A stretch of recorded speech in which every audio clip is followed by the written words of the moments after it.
Hey there, welcome back to another video. This time it is a review of the 1990 thriller Bad Influence, starring Rob Lowe and James Spader.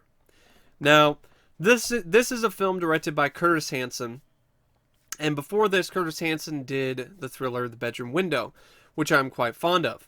I had heard about this film, but I never got around to seeing it until recently, and I liked it. I didn't love the film. I felt it personally didn't really take the best route. I felt it took the safe route in terms of its story, and I personally feel that was to its detriment, but I'll get into that more later. That being said, I still think it's a solid thriller. I do feel it's a little bit underrated because it's not a film that very many people talk about, and I think that's a shame because there are a lot of elements in this that really do work, that are quite impressive. So it's one of those films that it does have a little bit of a cult following, but nothing like really that large. And it didn't do that well when it came out. Like, critics, I guess, were on it. Like, it has a 71% on Rotten Tomatoes, and there are some critics that liked it, and other ones were just kind of It cost like $7 million dollars and only made $12 million. So it made a little bit of a profit, but it wasn't really a hit. So it's one of those films that kind of, it fell through the cracks. And if you ask me, I don't think that's really fair to this film, despite my issues with it, because the things that it gets right, the aspects that this film nails, it nails them so well that it definitely deserves more recognition. Now, the film, like I was saying, it's directed by Curtis Hanson, and Curtis Hanson's direction in this, I mean, a perfect way to describe it is exactly how the film is described in this review on this cover. Stylish. It is a very stylish, slick looking film. And I've used those words a lot when I'm talking about films and talking about direction, but when it comes to this particular film, that is the perfect way to describe the direction. And I love the way he shoots so many sequences in this film. I love the way he shoots the scene when James Spader's character Michael comes to his apartment and finds a TV and a disturbing videotape waiting for him. I love the way that he shoots just scenes of the characters in their apartment complexes or in a house. I love the way he shoots the underground club scenes. I love even outside shots, the way he shoots sequences that take place at night. I love how he uses shadows and light to really add to the tone and the overall atmosphere of the film. It reminds me a lot of a film noir. In a lot of ways, this was a modern film noir, not only from the plot, but to the way that it's shot and the way that it's edited and the way that the cinematography was done for the film as well. It's very film noir-esque, and that's a big reason why I love it. I mean, there are a lot of sequences in this film that you could just turn it black and white and it would look like a film noir. And that's a good thing, because film noir have some of the best mood and atmosphere when it comes to filmmaking. And Bad Influence is no exception. It definitely is one of those films that has some really great mood and atmosphere when it comes to the direction. And Curtis Hanson also does a great job with his actors. I mean, he's got two really talented actors here. I mean, he's got Rob Lowe and James Spader.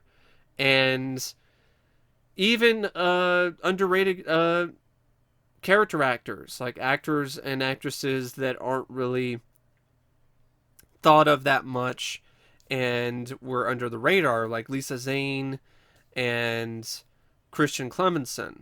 You also have David Duchovny actually has a bit role in this as a club goer, but it's like a blink and you miss it cameo.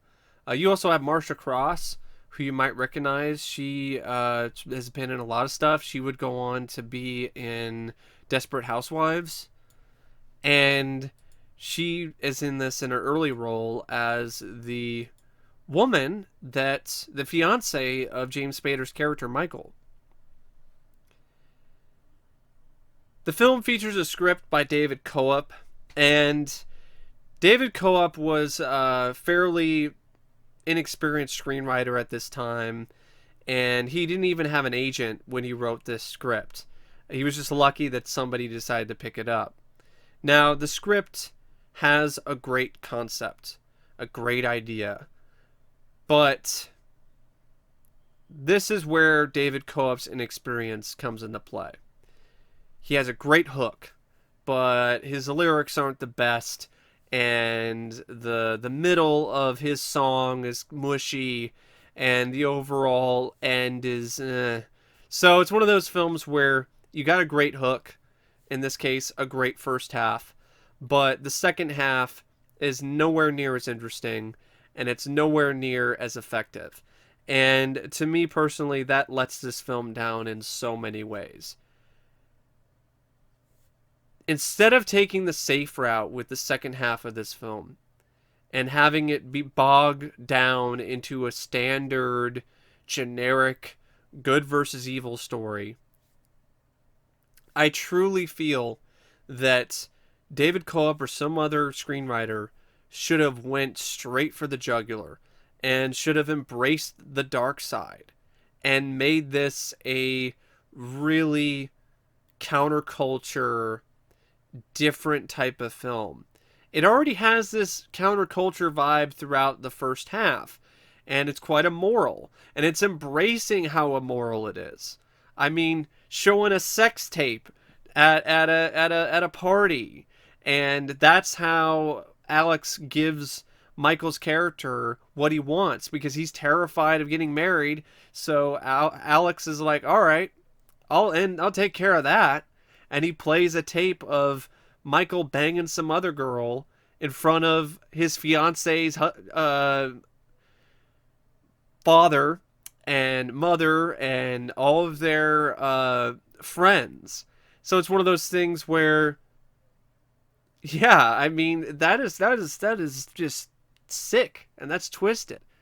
But that's a part of the appeal of the film. That's part of what makes it so unique. That's a part of what makes the first half so captivating, is the fact that it's willing to cross the line. But once Michael breaks off from Alex, then that's no longer there.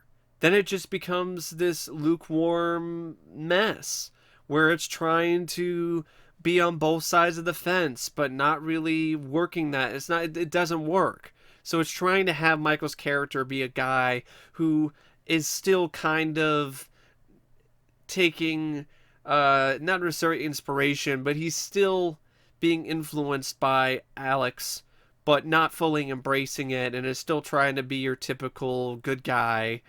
And then you have Alex, who is now a standard bog villain. And I just don't... That just lets this story down so much. It is a big reason why the second half falls so flat, despite a few sequences here and there. Because of the fact that it's just nowhere near as engaging. Because now it's just a good versus evil story. James Spader and his brother teaming up to try to stay one step ahead of the bad guy. And that's just standard stock lame storytelling.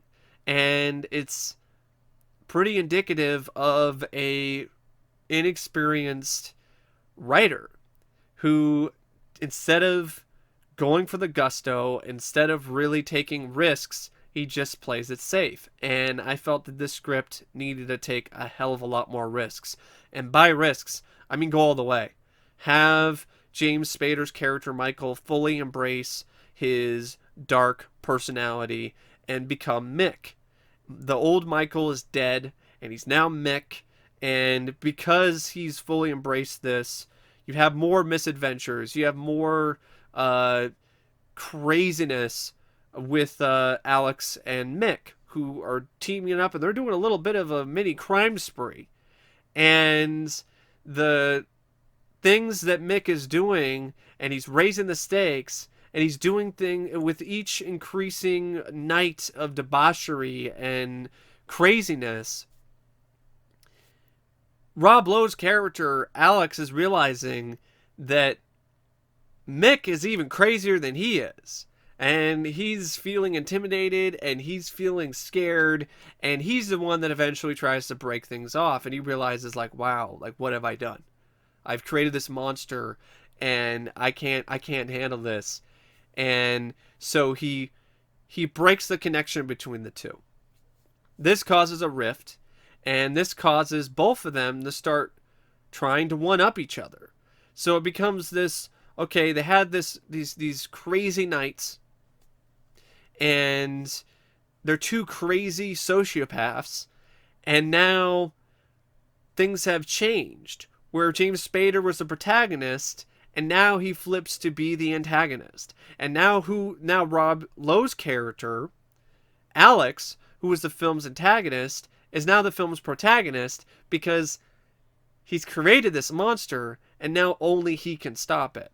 So it starts this whole, like I said, this series of one-ups where it's a whole, one-upmanship where Rob Lowe's character Alex starts fucking with Mick's life, and then Mick repeats the favor, and they do this back and forth for a little bit.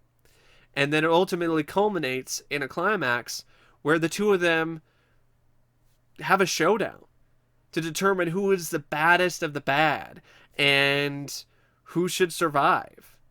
And I would have Mick totally embarrass and totally destroy his protege in Alex and take over his role. And I'd have the film end with Mick going to another bar or club, saving somebody, some poor soul, some poor sap who has no self-esteem, just like him when he came across Alex. He saves them from being beaten up or assaulted, and he walks into the shadows. The person who he saved looks back with this curious look on their face, and then maybe walks towards to where he disappeared into the shadows. And I would honestly have that the person with low self-esteem, I would have that be a woman to kind of mix things up some bit, mix it up a little bit. And that's how I would end the film, with James Spader's character, who has now replaced Alex in the food chain. He's replaced him as the top of the food chain. I would have him be a bad influence to another person and to have things come full circle. Now, if the film went that route and it had that story, man, I personally feel this would have been an absolute classic, because it's a movie that, yeah, it's a dark ending, but it's already a dark concept. It's a dark story, and it starts out with this dark tone, and it seems like it would go that route anyway, and then it just stops. It stops, and then it does a U-turn, and then it tries to be something that it's not. And that's the thing. This movie really needed to be badder than it was. But that's just my personal opinion when it comes to the story, and how I personally feel that it was disappointing in that regard, because it did not embrace the dark side as much as it should have. It did not give the underground a giant big hug and just absorb it and just let it take over its entire being. That being said, there are a lot of elements, a lot of things about this film that are great. For one, the acting, Rob Lowe, James Spader. Man, I love these characters. I love their performances. Even Rob Lowe. This is honestly, I would say, my favorite Rob Lowe performance, because it's so different compared to the other roles that he's done. He's been known as being this, like, pretty boy, this goody-goody two-shoes type character, and here he plays a sociopathic asshole. But the thing is, he's a sociopath, but he's charismatic. He's magnetic, and you can see why James Spader is so attracted to him. Not sexually, but in terms of his presence, in terms of how he comes across to other people. He's so attracted to him because it's so different from him, and he's surprised that this guy would even want to be around him. And he deep down wants to be him. He wants to exude that same confidence. And that is what makes that character so great. I mean, I and also why Rob Lowe is a great choice to play his character, because he does have that charisma and he does have that magnetic personality, but he just isn't a guy that you normally see do these kinds of things. And I felt he did a really fantastic job playing Alex.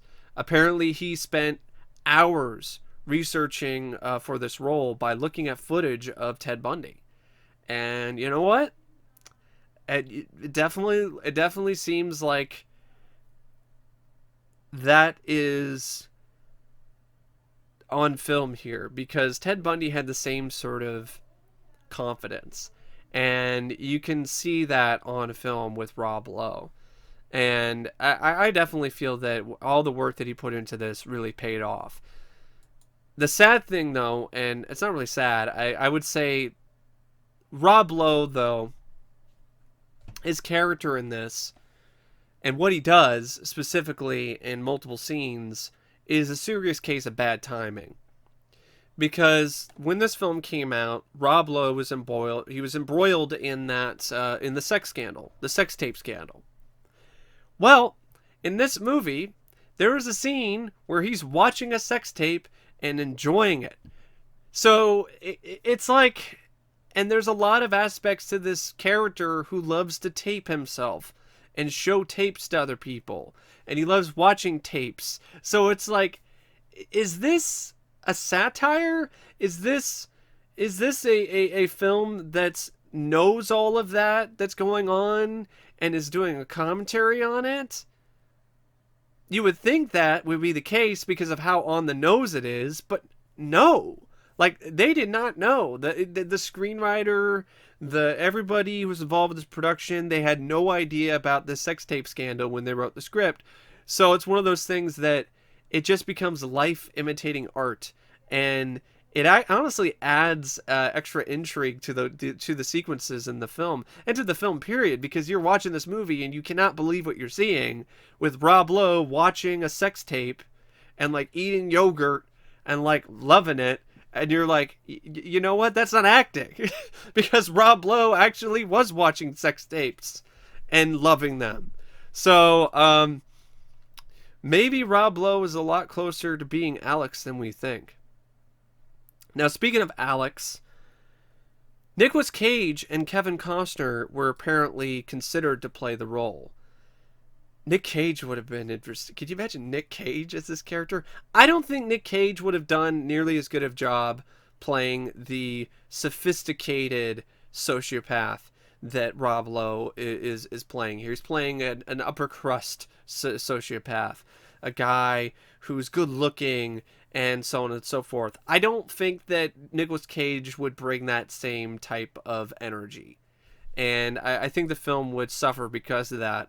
But I gotta be honest, I still would have loved to see Nicolas Cage try to be some crazy debutante, not debutante isn't the right word, but just some crazy, just sophisticated sociopath. That would be interesting to see.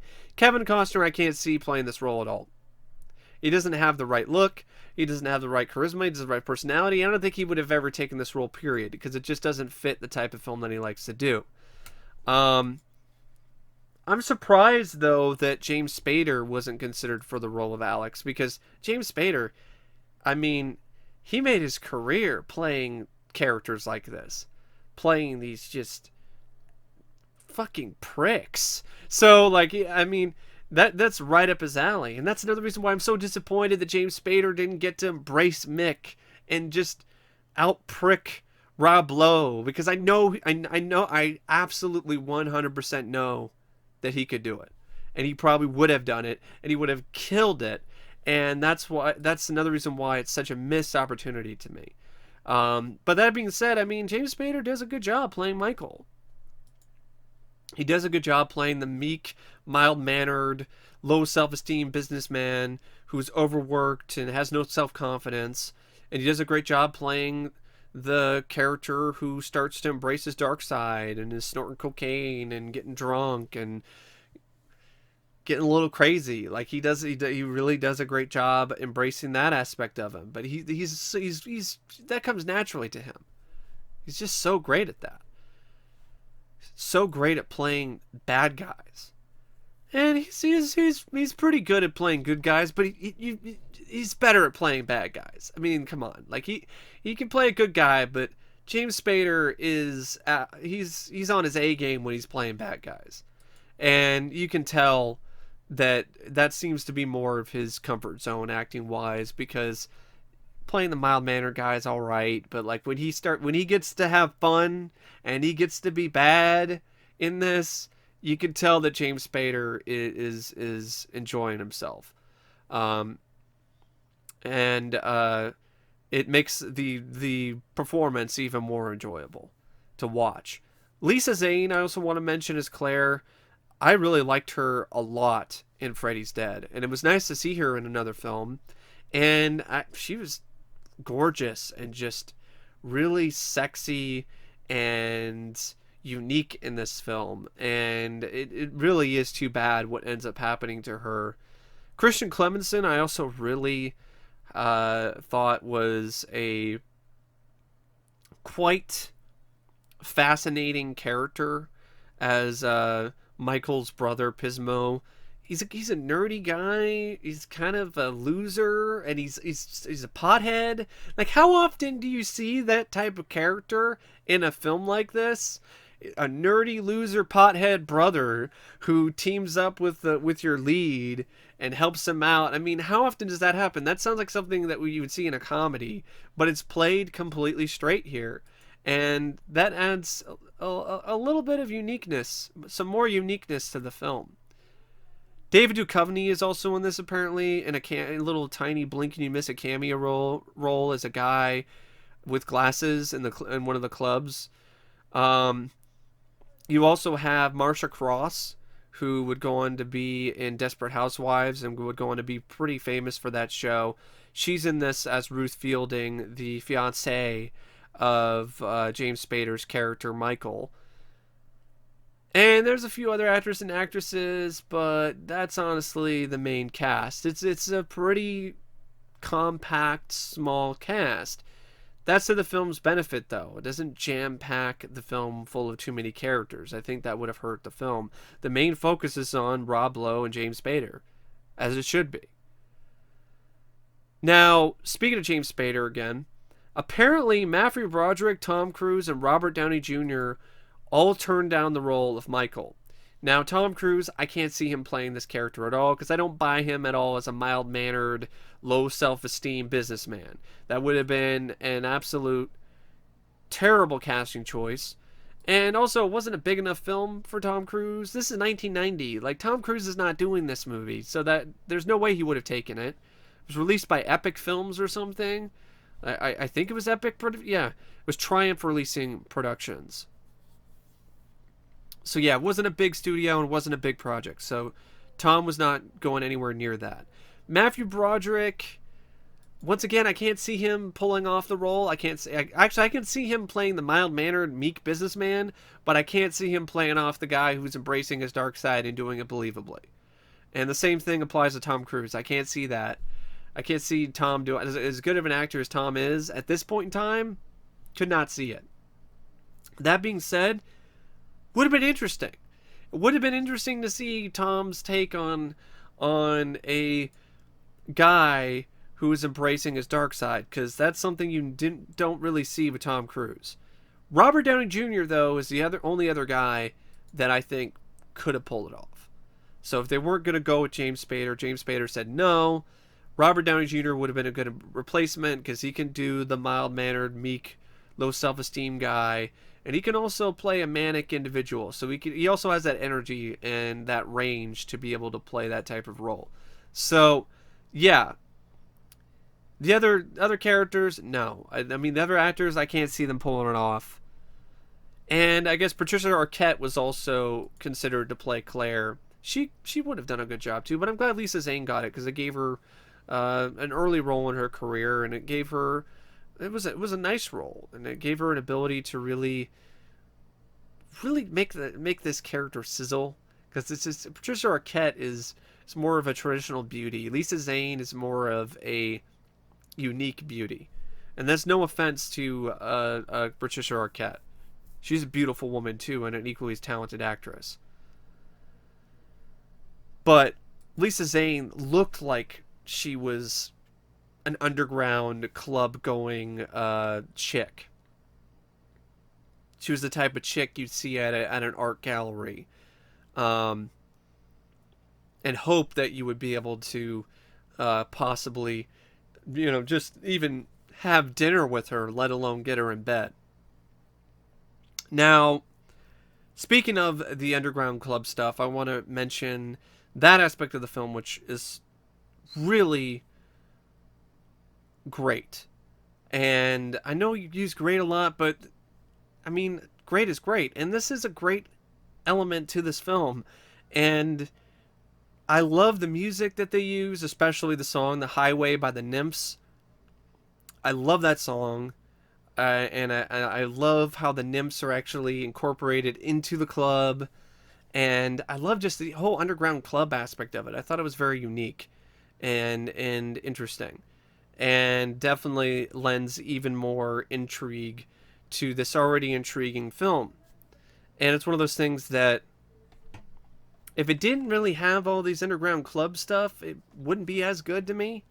Because that's a key aspect of the film's identity, if you ask me, is that whole underground club scene. So, I really don't know what else to say about the film. I mean, the movie, it has a running time of about 99 minutes. The running time at times seems a bit lengthy because, like I said, it doesn't really engage you as well during the second half of the film. But the first half goes by pretty quick. And overall, like I said, all the technical aspects of it are really well done. Cinematography of Robert Elswit, the editing by Bonnie Kohler, and this is honestly kind of a precursor to Fight Club. A similar idea, and I would say if you like Fight Club, give Bad Influence a shot. Give it a watch sometime. Unpopular opinion here, but I actually like Bad Influence more than Fight Club. Fight Club, I'm not too fond of. It's got some good acting. It's got some great direction. I love a good amount of the visuals. Excuse me, I gotta get some drink. I love a lot of the visuals in the film, but I hate that ending. I hate endings like that anyway. I think they're pretentious. I hate the idea that, oh, it's all in his head and it wasn't real. I hate that. I think it's stupid. I don't care if it was in the book or not. I don't think it works. I don't think that ending ever works. I can't think of one film where that ending has worked off the top of my head. It's one of my least favorite types of endings where they just pull the rug out from underneath you and try to do some bullshit twist like, oh, he's crazy. Those endings suck. And to me personally, that's what prevents Fight Club from being a great film, let alone a movie I'm particularly fond of. So that's just my opinion of Fight Club. I mean, maybe down the road someday I might review it and tell you more. But despite my issues with this film, despite the fact that I feel that it didn't go as far as it should have, I still like it. So if I were to rate Bad Influence out of 5 stars, I would give Bad Influence 3.5 out of 5. A solid above average thriller that definitely is worth another look if you haven't seen it already. Anyway, thank you for watching, and as always, I will see you later. See ya.